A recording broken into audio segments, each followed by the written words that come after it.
It's Dramatic Listening, the podcast where you learn English by listening to radio plays. I'm your host and teacher, Wendy Lambert. Welcome back to Dramatic Listening. This is episode 86, and it's part 5 of Find 100,000 Barrels of Oil, a dangerous assignment radio play from the 1950s. As usual, this story is serialized on Dramatic Listening, so if you didn't catch the beginning of the story, go back now to episode 82.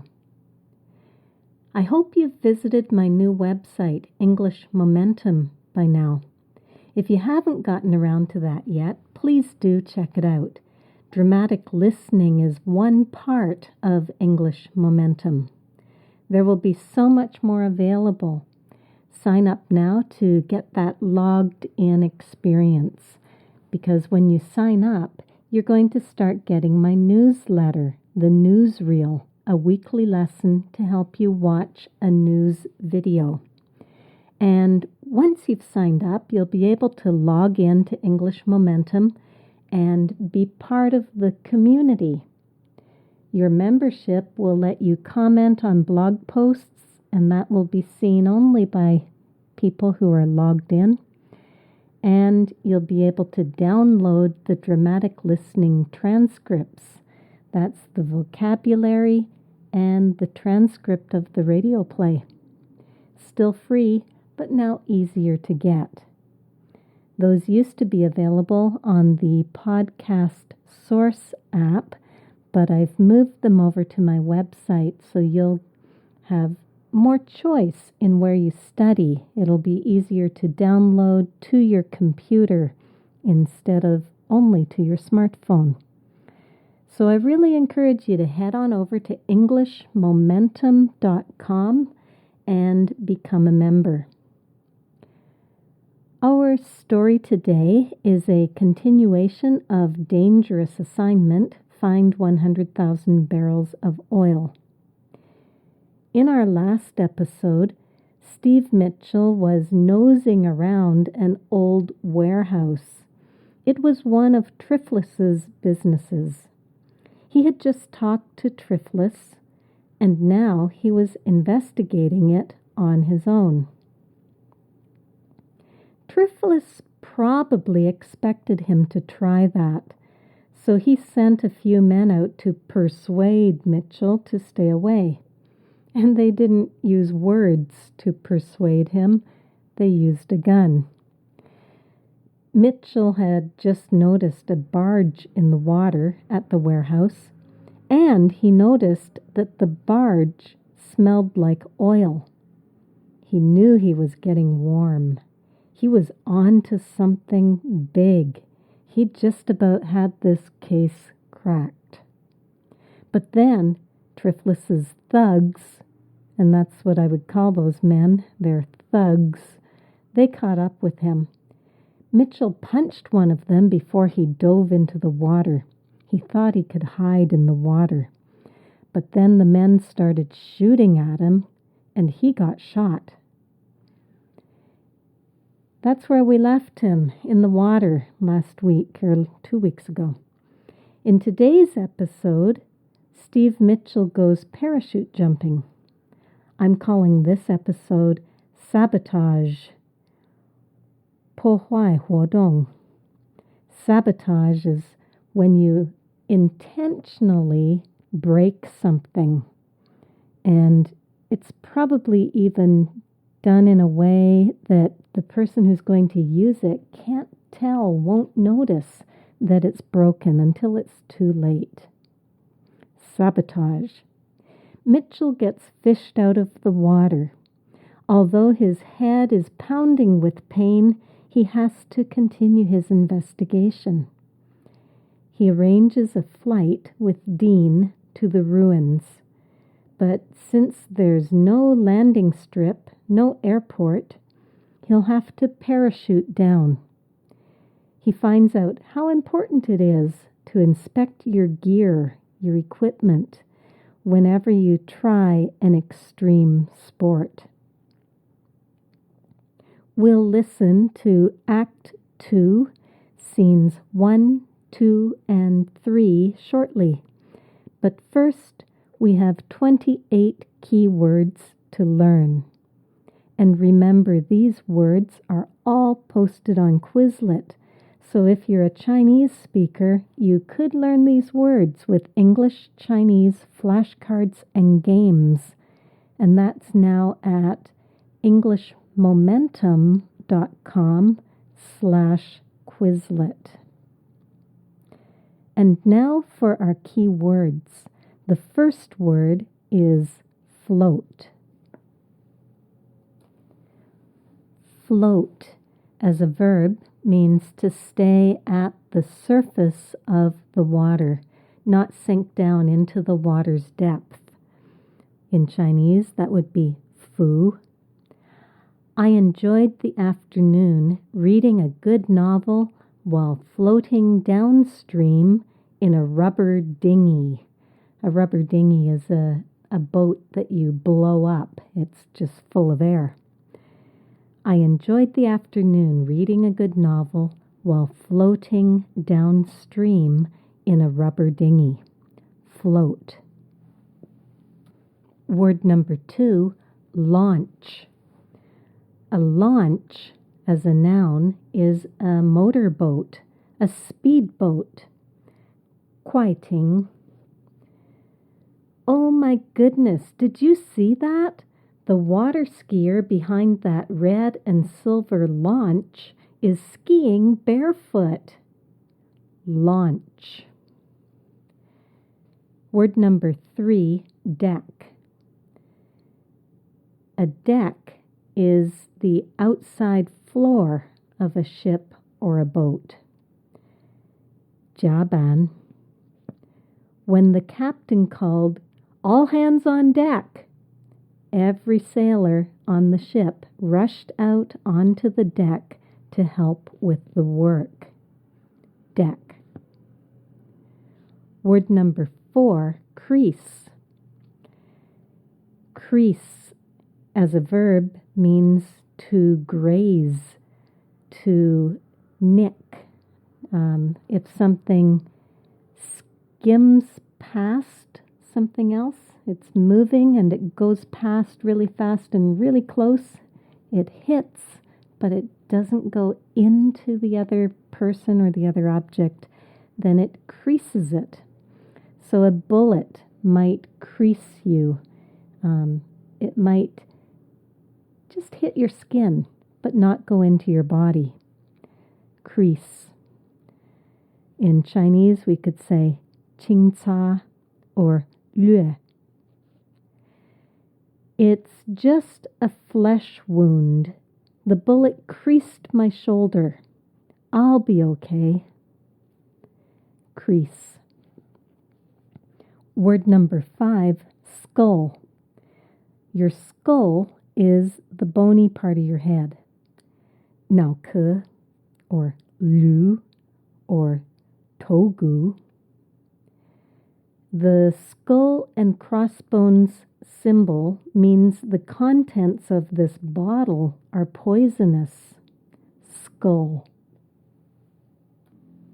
Word number 6, part. As a verb, it means to separate, to divide something in two. In Chinese, that would be fen. He parts his hair on the right side. So some of his hair flops over to the left side of his head, and some of his hair flops over to the right side of his head, and he parts it closer to the right side. He parts his hair on the right side. Fen or part. Word number 7, whitewash. If you whitewash a wall or a fence, then you paint it white with a very watery paint called whitewash. And basically, when you're done, it looks clean. but really underneath, it's probably still really dirty. You just used whitewash to cover up the dirt. And sometimes we want to make other things look clean. We want to make it look like a person or a company or something that did something illegal was really okay and innocent. So in Chinese, these two meanings, we have 粉饰 and 闻过是非. Many believe the official report whitewashes the government's involvement in the 9/11 attack. Whitewash. So that official report, it's official, it came from the government, and it's making the government look good, even if they were involved. Some people think they were. Word number 8, dock. A dock is a pier, P-I-E-R. So it's just another name for pier, and you can pull your boat up to the dock and get out of your boat and walk on the dock. So the dock is like a sidewalk that's going to take you back to the land. Dock. Matou in Chinese. The boat dropped the tourists off at the dock near their hotel. Word number 9, acquaintance. As a noun, acquaintance has two meanings that are very closely related. We often think of a person being an acquaintance because we don't know them very well. We know them a little bit. We recognize them. Perhaps we even know their name, but we don't really know them well. So that would be 相识 or 认得. In this story, when they use the word acquaintance, they actually mean the other meaning, which is the relationship. So the relationship that you have with that person that you don't know very well. In Chinese, we could say 点头之交 or 颔首之交. She's an acquaintance of mine. We work in the same building and say hi to one another in the elevator, but that's about it. 我认得她，我们在同一大楼工作，并经常在电梯内打招呼，但仅止于此。Acquaintance. Word number 10, throb. Throb is a verb. It means to feel pain with each pulse of blood. So your heart is pumping your blood through your body, and with each pump, with each pulse, you feel the pain more. In Chinese, that would be 抽痛. I have a throbbing headache. Throb. Word number 11, tie into. If you tie into something, you connect with it. So in Chinese, we could say 连 or 衔接. I think this news report about the body found floating in the river just might tie into our murder investigation. Tie into. Word number 12, land. Land as a verb means to come down and touch land after flying. So that point at which an airplane touches the ground, or maybe it's going to touch the water if it's landing on the water. 降落 or 着陆. That small plane doesn't need a runway. It has skis. I bet they'll land on the lake. Land. Word number 13, parachute. A parachute is like a big silk umbrella. You wear it on your back, you jump out of an airplane, and you pull a cord to make it open. And it opens up like an umbrella to help you fall gently to the ground instead of crashing. Zhangluosan or Tiaosan, parachute. If you really like skydiving, you should buy a good quality parachute that suits your level of experience. Parachute. Word number 14, two-word verb here because it's 被动词, it's passive. Get canned. Get canned is slang for get fired, lose your job. And in Chinese, that would be 回家吃自己, or 被免职, or 被炒鱿鱼. She got canned for stealing from the company. I don't know how she'll ever find another job. Get canned. Word number 15, sack. Sack is slang for bed. So a sack is really a bag that's made out of cloth, and you might put grain in it or rice, which is a grain. So it's really a metaphor. It compares a bed to a sack, to a bag. And we use it in a slang kind of way. So sack means bed, 床 or 睡袋. It's hard to pull yourself out of the sack when the morning air is chilly. Sack. Word number 16, official. Official is an adjective, and it's describing things related to authority. So if something comes from the government, it's an official document. Official, 正式 or 官方. The police report called his brother's death a suicide. But growing up African American had taught him to be skeptical of official reports. So this guy doesn't believe the official report from the government. He doesn't believe his brother committed suicide. Word number 17, bodyguard. A bodyguard is a person whose job is to protect a certain person. So somebody famous might have a bodyguard. A president might have a bodyguard or a few bodyguards standing near him to protect him from getting shot.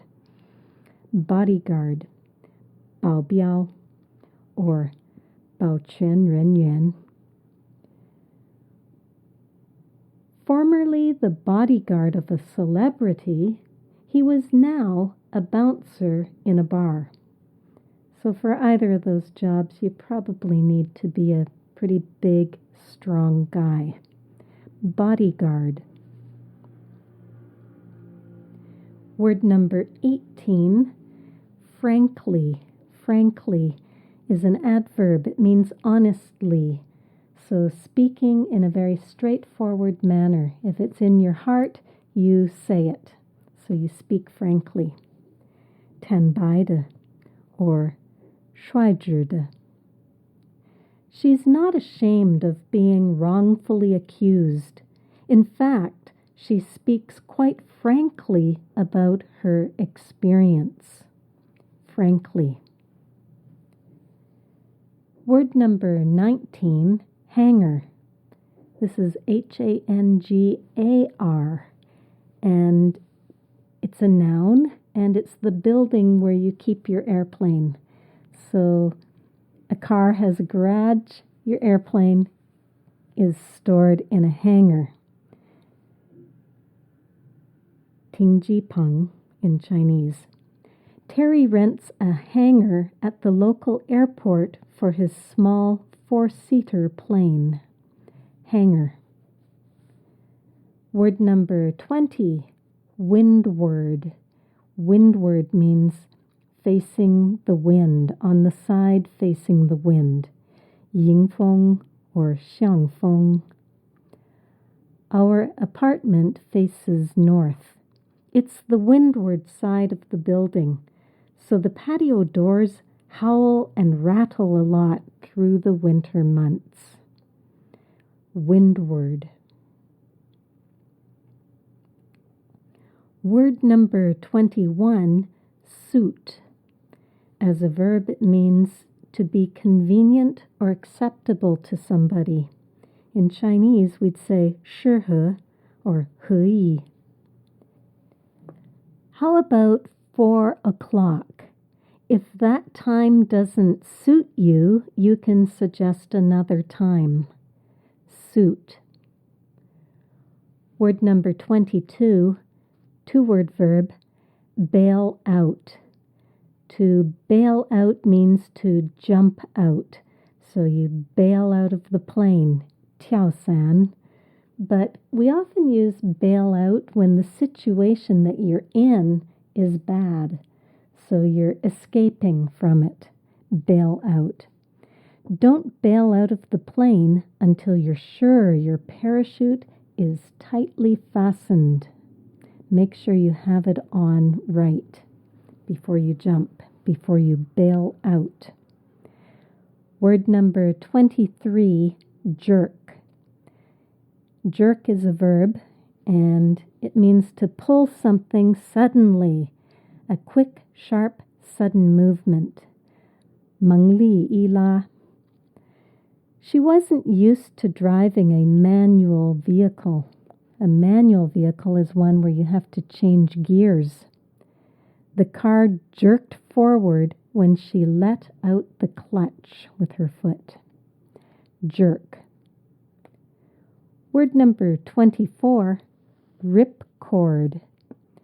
A ripcord is part of a parachute. It's the string. A cord is thicker than a string and maybe not as thick as a rope, a very thin rope. So it's the string that's pulled to open a parachute. 开伞锁. His instructor told him to pull the ripcord at about 3,000 feet. Ripcord. Word number 25, shoot. That's spelled C-H-U-T-E. It's just the short form for the word parachute. 降落伞 or 跳伞, same meaning. At 1,600 feet, the chute had not fully opened up. It was time to take emergency measures. If you don't, you're going to fall really fast. So it's time to open up the emergency parachute. Word number 26, stream out. Stream out, 2-word verb, meaning something like liquid or air or gas is running or flowing in a continuous current in a specified direction. 流出 in Chinese. She drives around in a sporty convertible. That's a car that doesn't have a roof. It's open. She drives around in a sporty convertible with her long hair streaming out behind her. Stream out. Word number 27, yank. Yank is a verb, and it's very much the same as jerk. So if you yank something, you pull it with a sudden jerk. A sudden hard pull. 猛然一拉 or 猛拉. The dentist yanked really hard to get my tooth out. Yank. And finally, word number 28, upright.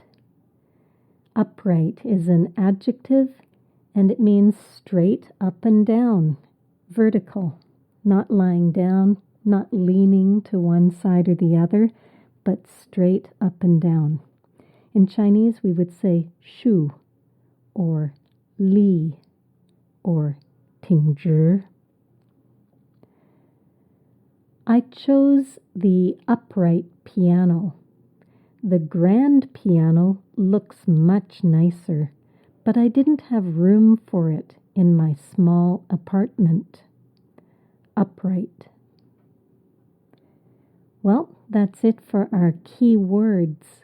Let's listen now to Act 2, Scenes 1, 2, and 3 of Find 100,000 Barrels of Oil.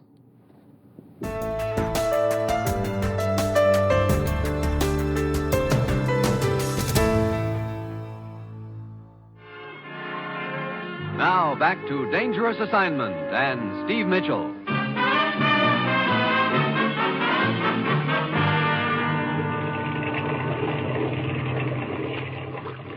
There he is, floating in the water. Stop the launch. Abula, Abdul, pull him out of the water. Easy, easy. So, put him down on deck. Oh, my head. So, he's still alive. You want to bet? You're lucky. This is lucky? It appears the bullet merely creased the skull. Well, if it's all the same to you, I like to part my hair on the other side. Hey, look, who are you? Lieutenant Samka of the police. We heard shots and came here in the launch to investigate. You were floating in the water, about to go under. Well, thanks for fishing me out. It's now my turn to ask questions. Who are you? Steve Mitchell. Steve Mitchell. Ah, yes, a government agent from the United States. You've got big ears, Lieutenant. It is my business. Start the launch, Abdul.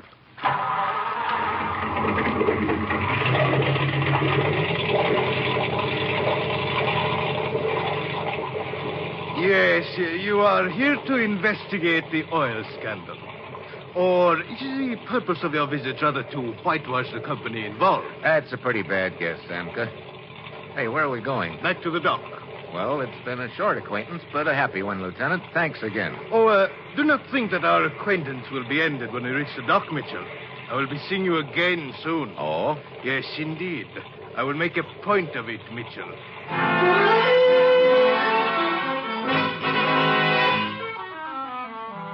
I go back to my hotel and change into dry clothes. My head's throbbing plenty, but I know I've still got a big night's work ahead of me. I phone the commissioner and ask him to check on the Royal Institute of Archaeology in London. An hour later, he calls me back and tells me the phonies, it's an outfit. So there's no record of them in London. Next, I call Williams, the field manager. What's on your mind, Mitchell? Ever hear of the lost city of Inzac, Williams? Sure. Bunch of ruins up the coast away. Why? I want to take a trip up there in a hurry. How do those ruins tie into the deal? That's what I want to find out. Can you get your pilot to fly me up there? Tonight? Tonight. There's no place to land around there. That's why I'll need a parachute. Parachute? You gonna jump? You know a quicker way of getting down? No, but... Well, okay, Mitchell. If you think it'll accomplish anything, go ahead. It's probably too late as far as I'm concerned, though. What do you mean?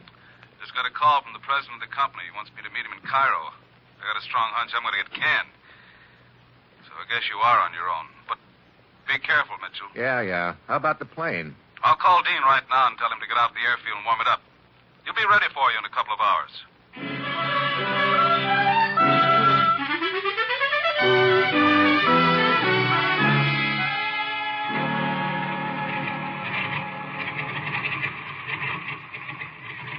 Sorry to pull you out of the sack, Dean. That's okay. We're just about warmed up. Here, they sent this parachute for you. Thanks. You know, it's a long time since I've had one of these babies on. Mitchell! Huh? Mitchell! Oh, Lieutenant Samka. Yes, Lieutenant Samka. Where do you think you're going? On a little plane trip. Look, are you my official bodyguard or something? In this case, I am your official fellow passenger. Oh? Well, I don't think you'll like this trip, Samka. It involves a parachute jump. Well, then I must provide myself with the necessary equipment. Hey, that's my parachute. It was your parachute. Now it is mine.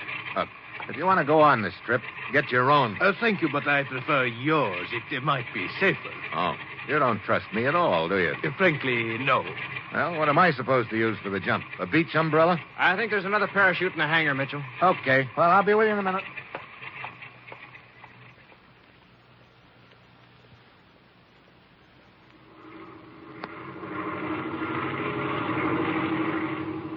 Well, as long as you two guys are determined to jump, you picked a good night for it. Look at that moon. Yeah. Aren't those the ruins just ahead? Uh-huh. We're a little to the windward of them. You should land pretty close. You will jump first, Mitchell. I will follow. That suits me. This about the right spot, Dean? Anytime. Well, see you on the ground, Samka. Here goes. I bail out. The air rushes by me while I jerk at the ripcord. The chute streams out behind me. I start praying. And she snaps open and yanks me upright. I look down at the moonlit desert and then...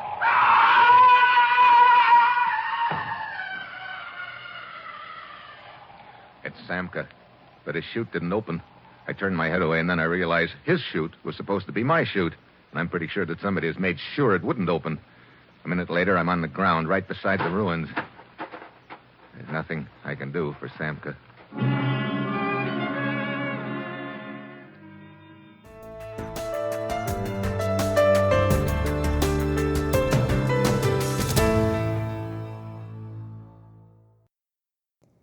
And now it's time for the walkthrough. Mitchel was in the water at the warehouse, and he'd been shot. We left him there a couple weeks ago in our last episode. A few local Arab guys connected with Triflis didn't want him nosing around. They knew they'd hit him, so they just left him to drown. They're not around anymore. Act 2 opens with the rescue. Some men in a launch, or a motorboat, Kwaiting, heard the gunshots and came to investigate. They find Mitchel floating in the water. Ta zhengfu zai shui shang. But about to go under. They pull him out of the water onto their boat. They put him on the deck of the boat, the outside floor of the boat. Jaban. The men are surprised that he's still alive. They think he's lucky. Mitchel is lucky to be alive, but he doesn't feel lucky. He'd just been shot at and wounded. One man tells him, "Oh, the bullet just creased your skull." Sure, it hit you, but it just nicked you. It went right on by you. It didn't go right into you. 子弹飞来，掠过你的头骨. Mitchel couldn't brush it off lightly. Those men had just tried to kill him. He says, "Well, if it's all the same to you, I like to part my hair on the other side." In other words, if it doesn't matter to you one way or the other, I prefer to part my hair on the other side. I can do it myself with a comb. I don't want a bullet whizzing by me and doing it for me. 我宁愿把头发拨到另一边. At this point, Mitchel finds out the men who rescued him are the police. The main guy is Lieutenant Samka. They aren't very friendly. They view Mitchel with suspicion. They don't trust him. They don't really like having a foreign investigator around, and that seems pretty typical. The police seldom welcome others to interfere with their work. When they hear his name, they know who he is and why he's in Qatar. His stated purpose is to investigate the oil scandal. But Lieutenant Samka thinks Mitchel is really there to make the oil company look good, look innocent, help to cover up their crime. He thinks Mitchel's real reason for coming to Arabia was to whitewash the oil company. 他怀疑 Mitchel 来的理由就是粉饰五星石油公司的。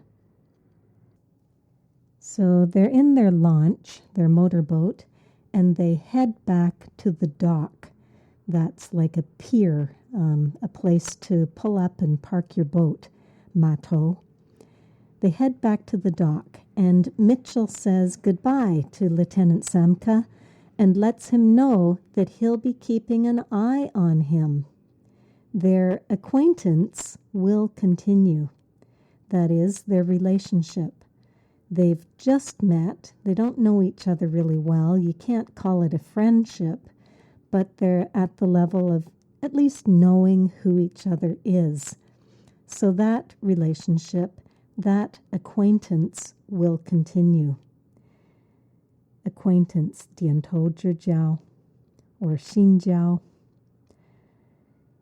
In the next scene, scene 2, Mitchel is back at his hotel with a throbbing headache. If you just had a bullet graze your head or crease your head, then you'd probably have a throbbing headache too. 他的头疼的头痛了.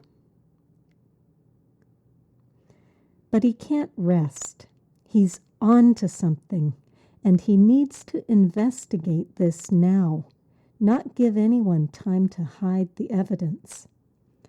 He phones the commissioner back in the U.S., and he asks him to check and see who the Royal Institute of Archaeology in London is.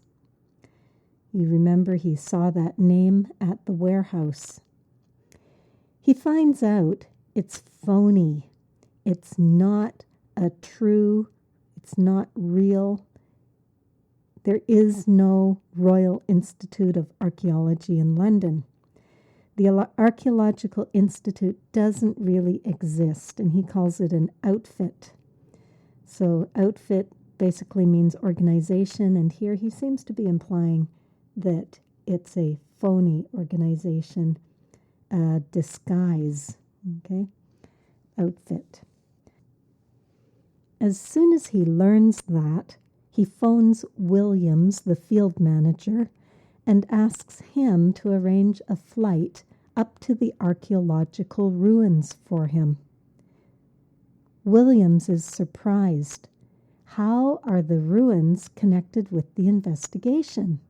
How do they tie in? 衔接. Williams is surprised that Mitchel wants to go now. It's nighttime, and there's no airport, so an airplane might not be the best way to get there. Dean will have no place to land the plane.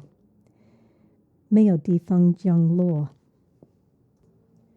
So Mitchel will need a parachute, that large silk umbrella-like sheet that you strap on your back, and when you're down low enough, you pull the cord and let it open up.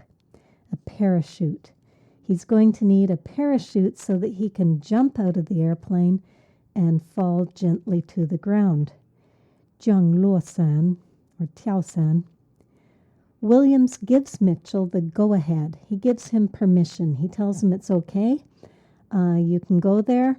And yet, even if Mitchel's investigation does succeed, he tells him it looks like I'm going to get canned. That's a slang way to say I'm going to lose my job. I'm going to get fired. 回家吃自己. He warns Mitchel to be careful, and he agrees to arrange the trip with the pilot, Dean.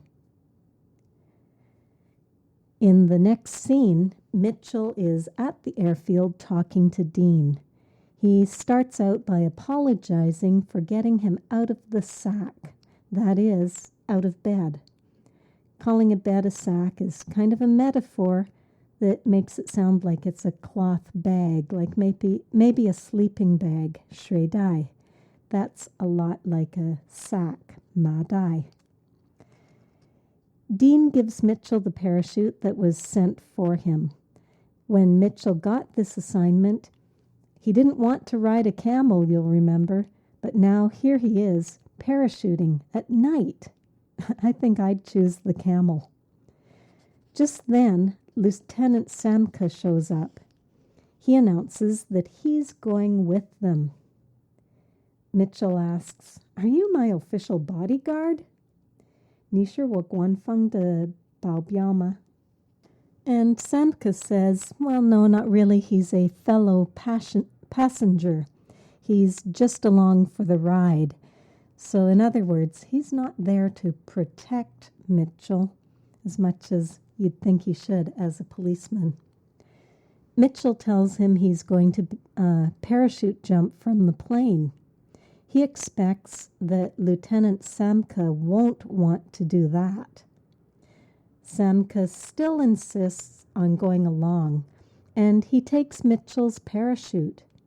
He figures Mitchell's will be safe. If Mitchell gives him another one, he might sabotage it. He might break it so that it doesn't open when he jumps. Mitchell says, "You don't trust me at all, do you?" And Samka says, "Frankly, no." So frankly is speaking very straightforward, honestly. If it's in your heart, you speak it out. Speak frankly. 实说对，我不信任你. They fight over who gets the parachute. Then Dean ends the fight by telling Mitchell where he can get another parachute. In the hangar. That's the building where he keeps his airplane. Tingji Peng. So they take off. There's a full moon, so even though it's nighttime, they'll have enough light to see by. They come up to the ruins on the windward side. Xiang Feng Bian. The wind is blowing towards the ruins, so it should carry them close to the ruins when they land. Samka tells Mitchell to jump first. Mitchell agrees to that. He says it suits him. 适合我. So Mitchell bails out, meaning he jumps out of the plane. 跳伞. He has his parachute on, so he pulls the ripcord, 开伞锁, the string that opens the parachute. He pulls it really quickly. He jerks it. 蒙力一拉. This opens the chute, that's short for parachute, 降落伞, and it streams out behind him. So the wind doesn't get inside the parachute right away. It's streaming out behind him, flowing behind him in the wind.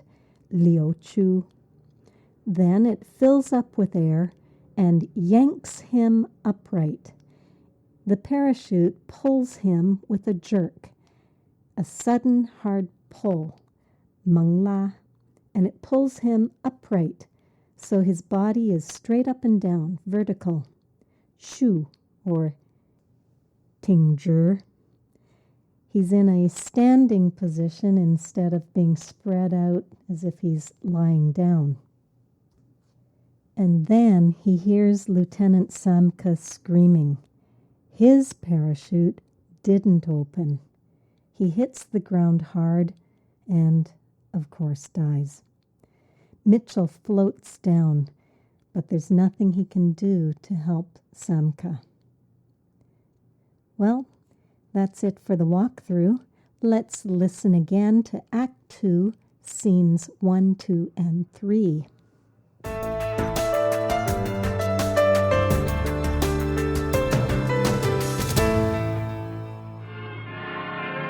Now back to Dangerous Assignment and Steve Mitchell.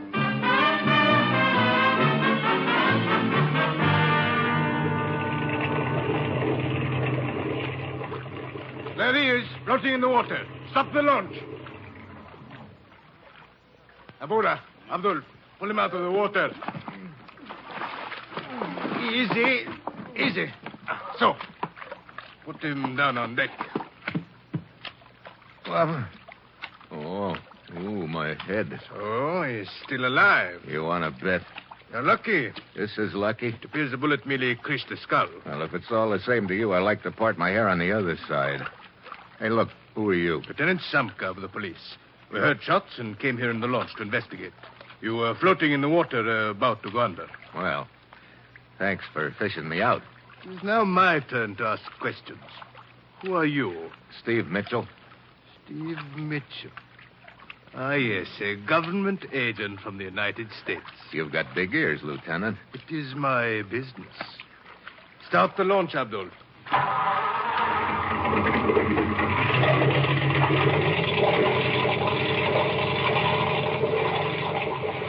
Yes, you are here to investigate the oil scandal. Or is the purpose of your visit rather to whitewash the company involved? That's a pretty bad guess, Samka. Hey, where are we going? Back to the dock. Well, it's been a short acquaintance, but a happy one, Lieutenant. Thanks again. Oh, do not think that our acquaintance will be ended when we reach the dock, Mitchell. I will be seeing you again soon. Oh? Yes, indeed. I will make a point of it, Mitchell.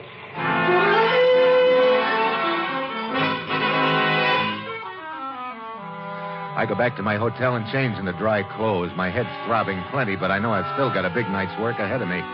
I phone the commissioner and ask him to check on the Royal Institute of Archaeology in London. An hour later, he calls me back and tells me the phonies, it's an outfit. So there's no record of them in London. Next, I call Williams, the field manager. What's on your mind, Mitchell? Ever hear of the lost city of Inzac, Williams? Sure. Bunch of ruins up the coast away. Why? I want to take a trip up there in a hurry. How do those ruins tie into the deal? That's what I want to find out. Can you get your pilot to fly me up there? Tonight? Tonight. There's no place to land around there. That's why I'll need a parachute. Parachute? You gonna jump? You know a quicker way of getting down? No, but... Well, okay, Mitchell. If you think it'll accomplish anything, go ahead. It's probably too late as far as I'm concerned, though. What do you mean? Just got a call from the president of the company. He wants me to meet him in Cairo. I got a strong hunch I'm going to get canned. So I guess you are on your own. But be careful, Mitchell. Yeah. How about the plane? I'll call Dean right now and tell him to get out the airfield and warm it up. He'll be ready for you in a couple of hours.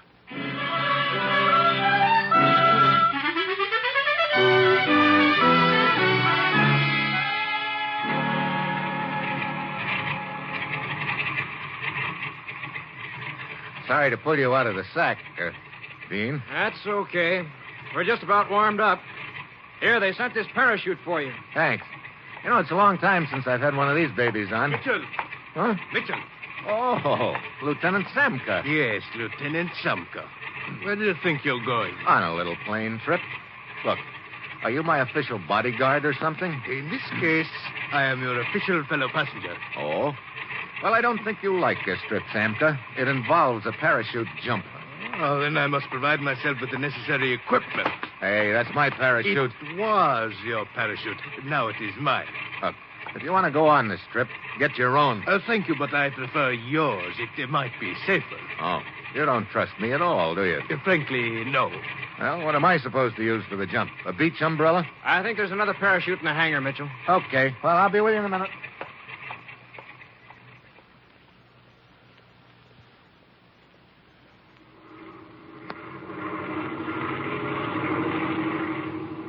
Well, as long as you two guys are determined to jump, you picked a good night for it.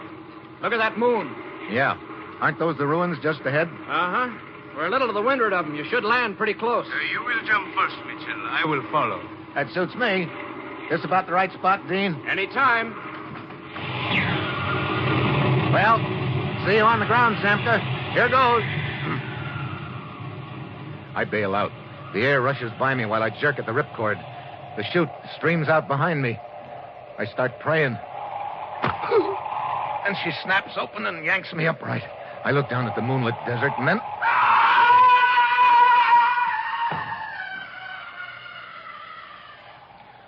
Samka. But his chute didn't open. I turned my head away, and then I realized his chute was supposed to be my chute. And I'm pretty sure that somebody has made sure it wouldn't open. A minute later, I'm on the ground right beside the ruins. There's nothing I can do for Samka.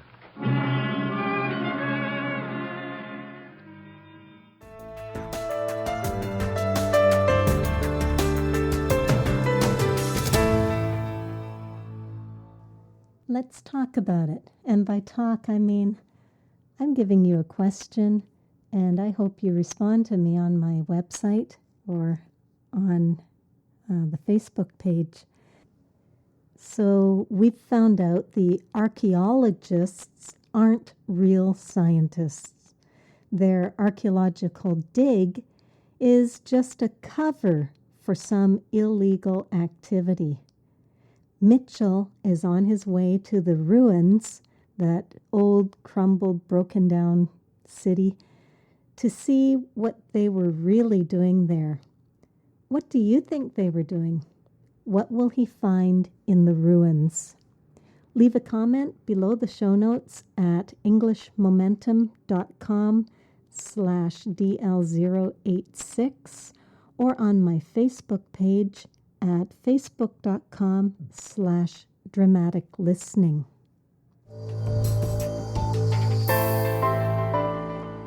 And remember, the vocabulary is all available on Quizlet at englishmomentum.com/Quizlet. And for those who want to review the vocabulary and read the radio play transcript, the bonus PDF is now at englishmomentum.com. You have to log in to get it. So log in to English Momentum, go to this podcast episode, DL086, and you'll be able to download the bonus PDF. You could also be listening to Dramatic Listening on Stitcher. Stitcher is radio on demand. You'll find a link to Stitcher in my show notes at englishmomentum.com. Well, folks, that's it for this episode. Thanks again for joining me this week. Come back again in 2 weeks to see what Mitchel finds at the ruins. Bye for now.